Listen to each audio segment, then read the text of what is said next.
Resistência dos materiais, torção. Torção. Bom, iremos discutir os efeitos da aplicação de um carregamento de torção a um elemento longo reto como um eixo ou um tubo. Então aqui, por exemplo, a gente tem a aplicação do torque, né, num eixo, nesse caso de seção transversal circular. E aí nessa aula a gente vai analisar o efeito desse carregamento ao longo do comprimento desse eixo, certo? Então, inicialmente a gente vai considerar o elemento com seção transversal circular, e aí a gente vai analisar também, determinar e analisar, né, o efeito da distribuição de tensão ao longo do interior dessa seção transversal, dessa seção transversal circular. Deformação por torção de um eixo circular. O torque é um momento que tende a torcer um elemento em torno de seu eixo longitudinal. O efeito do torque é uma preocupação primária em projetos de eixos ou eixos de acionamento utilizados em veículos e estruturas diversas.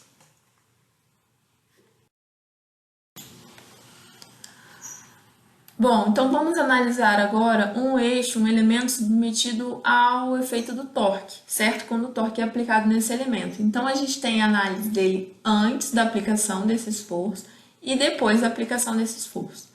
Antes, a gente observa que a região da seção transversal desse elemento é uma seção transversal circular, né?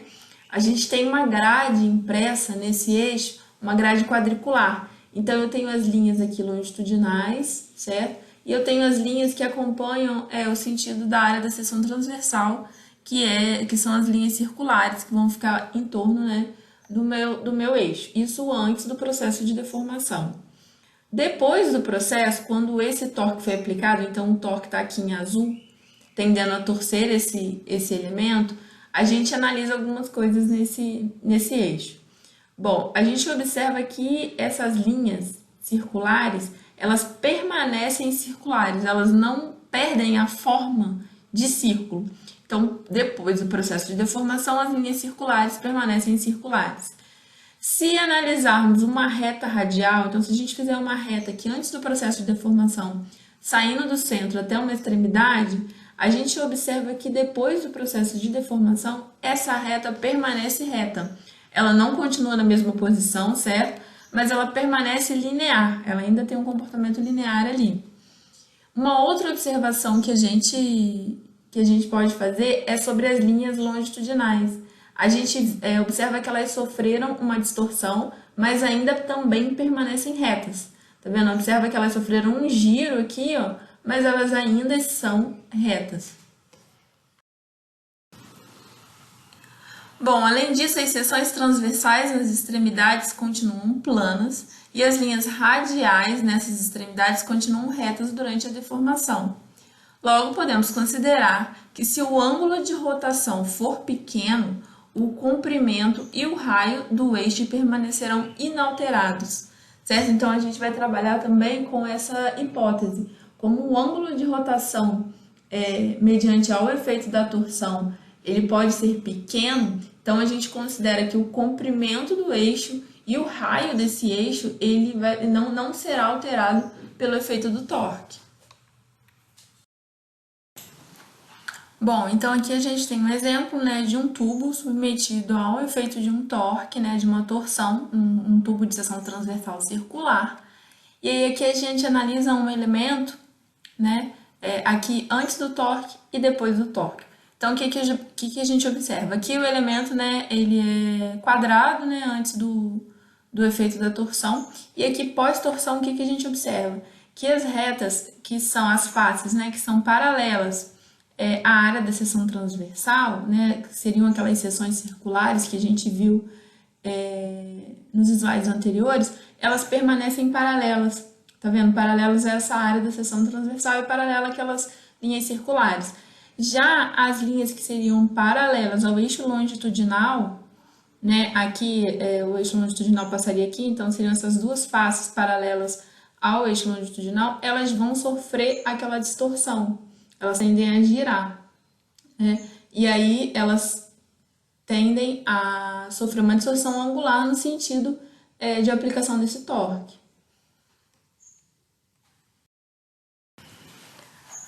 Ângulo de torção. O ângulo de torção, que seria um φ em função de um x, varia linearmente ao longo do comprimento do eixo com seu mínimo em x igual a zero e máximo em x igual a L. Bom, então aqui a gente tem um esquema, aqui está a origem do sistema de eixos, então eu tenho y, z e x.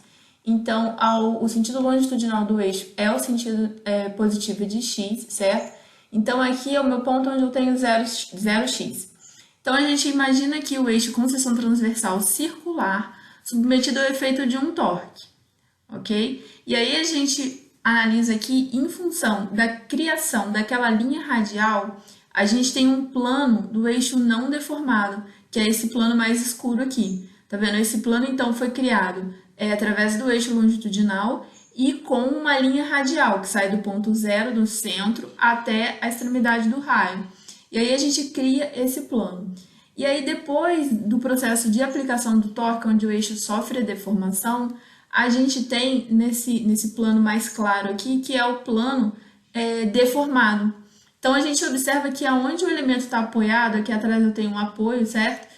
Então, eu tenho a coincidência, né, do plano deformado com o plano não deformado.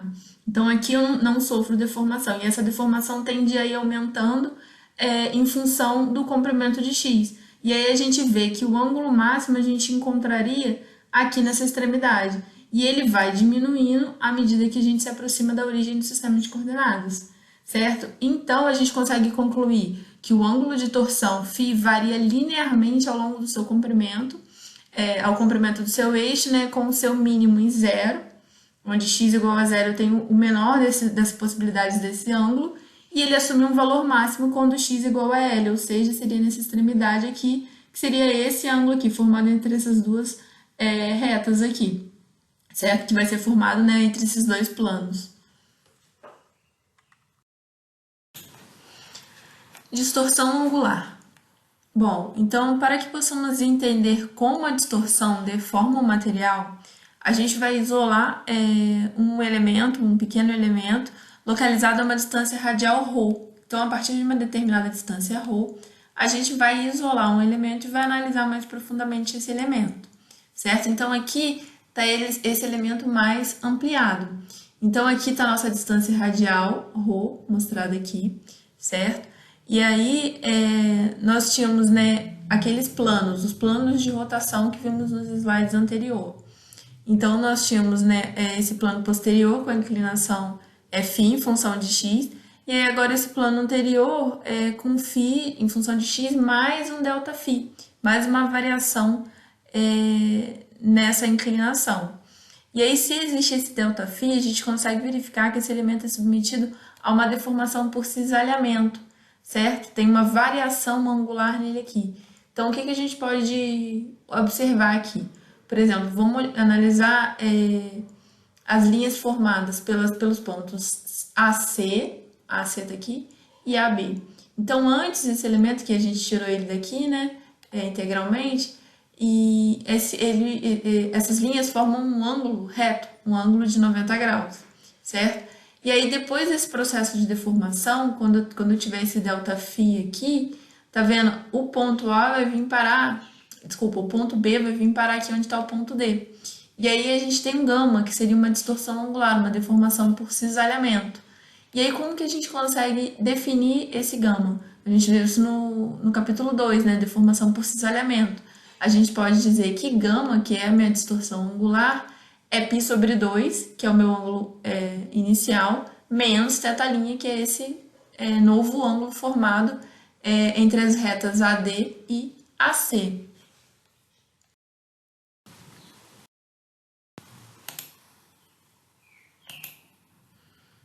Bom, então vamos analisar aqui agora esse elemento, né, como se fosse uma fatia do nosso eixo. Então, aqui eu tenho a minha relação, né, dφ variando em função de um dx. E aí, por exemplo, aqui a gente tem o ponto central da área da seção transversal, dessa circunferência. E aí, então, a gente sabe que a uma determinada distância radial ρ, a gente vai ter uma determinada distorção angular, que é o nosso gama.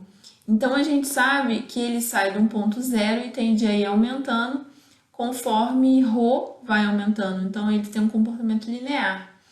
E aí, o que acontece? Se a gente analisar isso em função ao raio da circunferência, então a gente chama esse raio da circunferência de C, que seria essa distância máxima, né?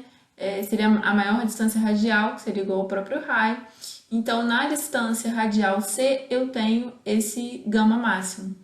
Então, a gente consegue estabelecer essa relação, visto que dφ dx é uma constante, certo? Então, a gente pode dizer que gama é igual a ρ sobre C gama máximo.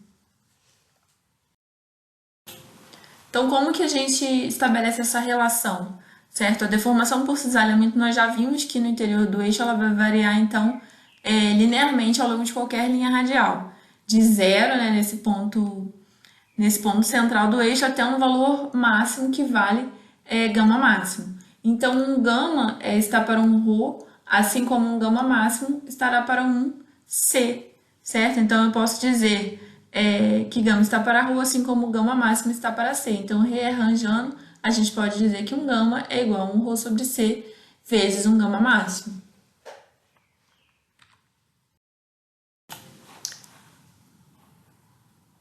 Tensões de cisalhamento em um eixo circular. Bom, gente, então quando externamente um torque for aplicado ao longo de um eixo, internamente também vai ser gerado um torque interno. E aí, agora a gente pode desenvolver uma equação, uma relação, de modo que a gente consiga estimar qual é o valor desse torque interno e como é essa distribuição interna de tensão, certo? Então, se o material ele for um material linear elástico, né, então a lei de Hooke ela se aplica, então um tal, que é a minha tensão de cisalhamento, é igual ao G, que é o meu módulo de cisalhamento, né, elástico, vezes meu gama, que seria a minha distorção angular.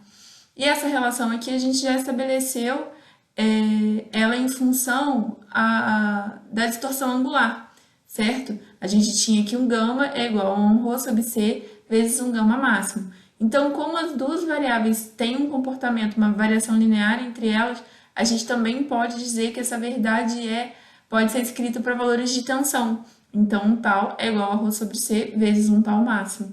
E aqui a gente analisa, também utilizando a regra da mão direita, né, mediante a aplicação de um torque externo, como que internamente o comportamento da tensão de cisalhamento vai variar. Então, a gente tem o ponto zero, que seria o centro da seção transversal, onde eu tenho uma tensão de cisalhamento zero, né? E também tem uma distorção angular igual a zero. E essa variação da tensão de cisalhamento, ela vai de um ponto zero no centro até um ponto máximo na extremidade externa. E fica até uma coisa fácil de entender, né? Porque, imagina, a gente aplicando um torque externamente aqui, qual a região em relação à posição do raio teria uma distorção maior? Seria a parte externa, né? Então, a parte interna ela sofre menos distorção, e se ela sofre menos distorção, ela também vai sofrer menos cisalhamento. Então, a gente pode ver que a variação do cisalhamento ele é linear, tá vendo? Vai de um ponto zero. Então, se a gente analisar um elemento com uma determinada distância ρ do centro, eu tenho uma tensão de cisalhamento tal. E se eu analisar um elemento com uma determinada distância do centro C, que seria um elemento localizado na superfície externa, ele tem uma tensão de cisalhamento que a gente chama de tal máximo, porque é o maior valor de tensão de cisalhamento ao longo da distância radial. Então, a gente pode mapear esse comportamento e descrever ele ao longo dessa reta. Então, ele tem um comportamento que é crescente do interior até a extremidade externa, que vai de zero até um tal máximo. Então, a gente pode dizer que tal arbitrário está para ρ, assim como tal máximo está para C, que é a distância do raio. E aí, a gente consegue também estabelecer essa relação aqui, onde tal é igual a ρ sobre C, tal máximo.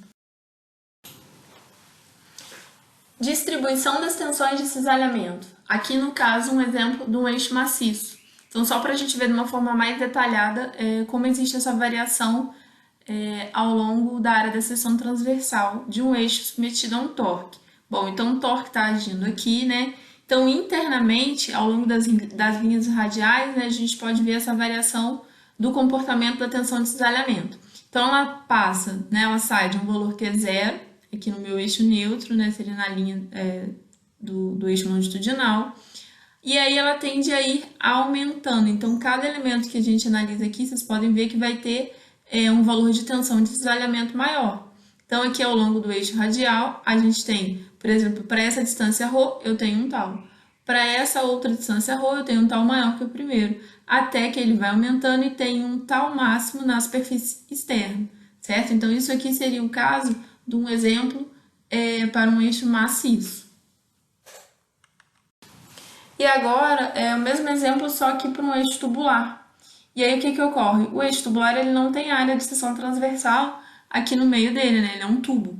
Então, eu também não tenho tensão de cisalhamento ali naquele meio. Então, a gente parte de uma distância de cisalhamento inicial, que ela é proporcional e determinada em função da distância radial. Então, ela começa aqui, né, onde eu tenho o tubo, e vai até um valor máximo na superfície externa. Então, eu só tenho tensão de cisalhamento na superfície interna até a superfície externa. E também com uma variação linear. Tá vendo? Ela também tem um comportamento linear. No entanto, ela não sai do zero. Na superfície interna do tubo eu não tenho tensão de cisalhamento zero. Ela é zero na parte interna do tubo, onde eu não tenho essa área. A fórmula da torção. Bom, então essa imagem aqui a gente já conhece, né, dos slides anteriores. Eu tenho a tensão de cisalhamento saindo do zero até um ponto máximo na superfície externa. Então, ela vale tal para uma determinada distância radial ρ e ela é máxima numa distância c, que seria a distância do raio, certo? Então, bom, a condição de equilíbrio de um elemento de área, então a gente analisa um elemento de área qualquer e aí a gente vê que a força agindo nesse elemento dF é igual a um tal, que é a tensão de cisalhamento, vezes o nosso dA. E o torque que age nesse elemento é igual a ρ, que seria essa distância radial, a distância de aplicação da força, onde a força vale um tal dA, certo? Então, isso para toda uma área de seção transversal, né, a gente teria que fazer um somatório disso. E o torque total, o somatório é feito através da integração. Então, o torque é igual a integral de ρ tal dA. Então, o ρ seria minha distância radial e o tal dA seria a força, né? Então, seria um somatório dos torques, é a distância vezes a força. Então, isso é igual a integral. A gente já determinou anteriormente, ou por semelhança de triângulo, ou também através da lei de Hooke, né? Que o meu tal ele pode ser substituído pelo ρ sobre c vezes um tal máximo, certo? Então, o tal, que é uma tensão de cisalhamento arbitrária numa distância arbitrária ρ, ela pode ser ρ sobre c vezes um tal máximo, onde ρ é minha distância radial, c é a distância do centro até a superfície externa, ou seja, o raio, e tal máximo é a tensão de cisalhamento máximo que age na superfície externa. Tudo isso vezes um dA. E aí, aqui agora eu tiro da integração as minhas constantes. Nesse caso, seria o meu tal máximo e o C. Então, eles saem da integração e torque é igual a tal máximo sobre C, integral de ρ ao quadrado dA. E aí, quem é essa minha integral de ρ ao quadrado dA sendo aplicada na minha área A, né? Toda a área da seção transversal? Essa relação é o nosso momento polar de inércia, que vem lá da mecânica geral. A fórmula da torção. Bom, então, nós paramos na relação do torque é igual a uma tensão de cisalhamento dividido pelo C, né, que é o raio, vezes uma integral de ρ ao quadrado dA, e já vimos que essa integral de ρ ao quadrado dA a gente chama de J, que é o nosso momento polar de inércia. Então, a gente reescreve essa relação aqui e pode dizer que um tal máximo é igual ao torque interno resultante vezes C, que é o raio externo, dividido pelo J, que é o momento polar de inércia da área da seção transversal. Então, isso aqui, com essa relação, a gente consegue o cisalhamento máximo gerado por um torque interno resultante, né, vezes o raio dividido pelo momento polar. A gente consegue ainda determinar qual é a tensão de cisalhamento internamente em função de uma distância radial ρ. porque a gente já tem essa relação pré-estabelecida. Tal máximo está para C, assim como tal está para ρ. A gente fez isso nos slides anteriores. Então, a gente consegue essa nova relação de tal, que é uma tensão de cisalhamento que eu vou encontrar ao longo da distância radial. Então, para uma determinada distância radial específica, ρ, eu vou ter uma tensão de cisalhamento interna agindo ali. E aí a gente sabe que essa variação é linear, que ela sai de zero e vai até um tal máximo, onde esse tal máximo está sempre localizado no eixo externo, né? na superfície externa do meu eixo. Momento polar de inércia, também conhecido como segundo momento polar de área. É uma quantidade usada para descrever a resistência à deformação torsional em objetos cilíndricos com uma seção transversal invariante e sem empenamento significativo. Resumindo, é a resistência de um eixo ou viga a ser distorcido por torção. E J é igual à integral de ρ ao quadrado dA aplicado nessa área A. Bom, e o J, ele pode ser estabelecido, né, para áreas específicas. Então, por exemplo, para um eixo maciço, uma área de seção transversal circular, né, o meu J é igual a π sobre 2 C a quarta, onde o C é o meu raio. Ou para um eixo tubular, o J pode ser determinado por π sobre 2, o raio externo à quarta, menos o raio interno à quarta.